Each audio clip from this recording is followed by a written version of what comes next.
జీవితంలో వైరాగ్యం అనే దాన్ని యువతరం నెగిటివ్ క్వాలిటీగా భావించకండి. అది పాజిటివ్ క్వాలిటీ. జిడ్డు కృష్ణమూర్తి గారు లాంటి మహాతత్వవేత్తని జీవితంలో సుఖంగా ఉండాలంటే ఏం చేయాలని అడిగారు. ఏమీ అక్కర్లేదు, జీవించండి అన్నాడు ఆయన. ఏమీ అక్కర్లేదు, జీవించండి. I don't want anything but I live. ఇది జీవితమే, జీవించడమే జీవిత లక్ష్యం. ఇంకొక మాటతో సరదాగా మిమ్మల్ని నవ్వుల్లో ముంచి నేను సెలవు తీసుకుంటా. ఏదో గొప్ప విజయాలు సాధించేయాలి, అపూర్వం, అదృష్టం అనేవో కలలు కనకండి అనవసరంగా. 5 ఏళ్ల వయస్సులో ఉన్న పిల్లాడికి ఏది విజయమో తెలుసా? పక్క దడపకుండా ఉంటే వాడు హీరో, ఇంకంతకంటే ఏమక్కల. 10 ఏళ్ల అబ్బాయికి ఏమిటి విజయమో తెలుసా? ఒక్కడూ పడుకోగలిగితే వాడు హీరో. అమ్మ పక్కలో నాన్న పక్కలో పడుకోకుండా ఒక్కడూ పడుకోగలిగితే 10 ఏళ్లకు నువ్వు విజయం సాధించినట్టే. 20 ఏళ్లకి విజయం ఏమిటో తెలుసా? 4 స్నేహితుల్ని సంపాదించుకోగలిగితే నువ్వు విజయం సాధించినట్టే. మనకి 20 ఏళ్ళు ఉన్నాయి, యంగ్ టర్క్ అంటే కనీసం 4 ఫ్రెండ్స్ ఉండాలి. ఎవరిని నేను కలవనంటే వాడు పనికిరాడు, కలవాలి. అప్పుడు అవసరం, వదిలేవలసిన సమస్యలే వదిలే. 20 ఏళ్ళకి 4 స్నేహితులను సంపాదించుకుంటే నువ్వు విజయం సాధించినట్టే. 30 ఏళ్ళకి పెళ్ళయింది, కొత్తగా పెళ్ళయింది, దాంపత్య సౌఖ్యాలనే లోటు లేకుండా అనుభవించగలిగితే వాడు హీరో, ఆమె హీరోయిన్, అనుమానమేలా. భారతీయ ధర్మశాస్త్రం అంగీకరించింది. కామవాంఛన ఎప్పుడు చెడ్డగా హిందూ ఫిలాసఫీ చెప్పలేదు, దానికి పరిమితి చెప్పారు. నీ భార్యతో మాత్రమే, నీ భర్తతో మాత్రమే ఆ సౌఖ్యం అనుభవిస్తే దాన్ని యజ్ఞం అన్నారమ్మా. హిందూ ధర్మం అంత గొప్ప, దాన్ని యజ్ఞం అన్నారు. కామవాంఛనలా ఇతర దేశాల్లో, ఇతర మతాల్లో కామవాంఛన నిందిస్తారు. హిందూ మతంలో కామవాంఛన నిందించకపోగా చతుర్విధ పురుషార్థాల్లో ఒకటి ధర్మం, అర్థం, కామం, మోక్షం.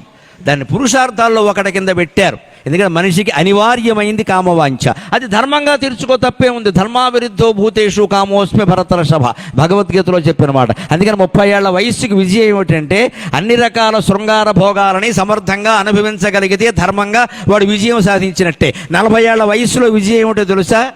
తర్వాత జీవితానికి కూడా సరిపడగా అప్పుడే సంపాదించాలి డబ్బు, అదే విజయం సాధించినట్టు లెక్క.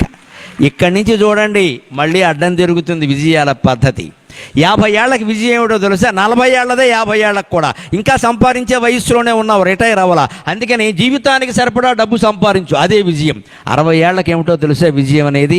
30 ఏళ్ళు అనుభవించిన భోగాలన్నీ ఇప్పుడు అనుభవించలేకపోయినా కాస్త వాటి గురించి సరసంగా మాట్లాడుకునే రసజ్ఞతైనా ఉండాలి. 60 ఏళ్ళకి విజయం అంటే అదే. అన్నీ ఉడికిపోయిన తోటకూర కాళ్ళ ఉండాల్సిన అవసరం ఏం లేదు. అలాగే 70 ఏళ్ళకి విజయం ఏంటో తెలుసా? 20 ఏళ్ళప్పుడున్న 4 స్నేహితుల్ని 70 ఏళ్ల వరకు మిగుల్చుకోగలిగితే నువ్వు ఘన విజయం సాధించినట్టే. 20 ఏళ్ళప్పుడు ఎప్పుడో కాలేజీలో నీకు పరిచయమైన 4 స్నేహితులు 70 ఏళ్ల వరకు నీతో ఉన్నారు అంటే నువ్వు గొప్ప హీరో, అనుమానమేం లేదు. ఇంకా వాళ్ళతో ఎంత మంచిగా ఉంటే ఉంటారండి, స్నేహం తెగిపోలేదు. 20 ఏళ్ళది 50 ఏళ్ళకి విజయం. ఈ 4 70 ఏళ్ల వరకు మిగుల్చుకోగలగాలి. 80 ఏళ్ళకి విజయం ఏమిటో తెలుసా? మళ్ళీ ఒంటరిగా పడుకోగలిగితే విజయం సాధించినట్టే. 85 ఏళ్ళకి విజయం ఏమిటో తెలుసా? మళ్ళీ పక్క తడపకుండా ఉంటే విజయం సాధించినట్టే. 85 ఏళ్ల తర్వాత విజయం ఏమిటో తెలుసా? జీవించి ఉండడమే విజయం, ఇంకా వేరే విజయం ఏది అక్కర్లేదు. ఏ వయస్సుగా విజయం ఉంది. అందుకని మన ప్రసంగానికి మనం పెట్టుకుంటున్న పేరు జీవించడమే జీవిత లక్ష్యం. Living is the aim of life, living is the objective of life. జీవించడమే, ఆనందంగా జీవిస్తాం, ఎవరిని మనం మోసం చెయ్యం, కానీ మనం మోసపోకుండా చూసుకుంటాం. ఈ రకమైన ఆత్మవిశ్వాసాన్ని, పరమాత్మ విశ్వాసాన్ని మీకు ఏమాత్రం కలిగించగలిగినా నేను ధన్యుణ్ణి. చివరిగా ఒక్కటే మాట, నేను ఎంతసేపు మాట్లాడినా మీరు విన్నా ఈ అదృష్టానికి మన తెలుగు భాష కారణం, తెలుగు భాష కారణం.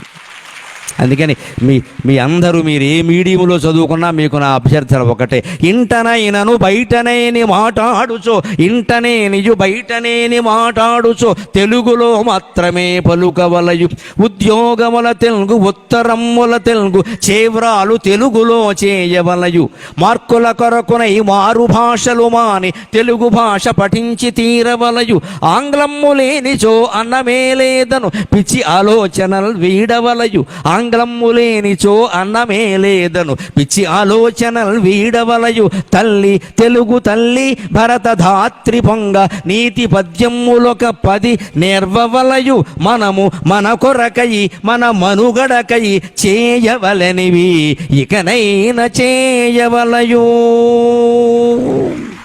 స్వస్తి.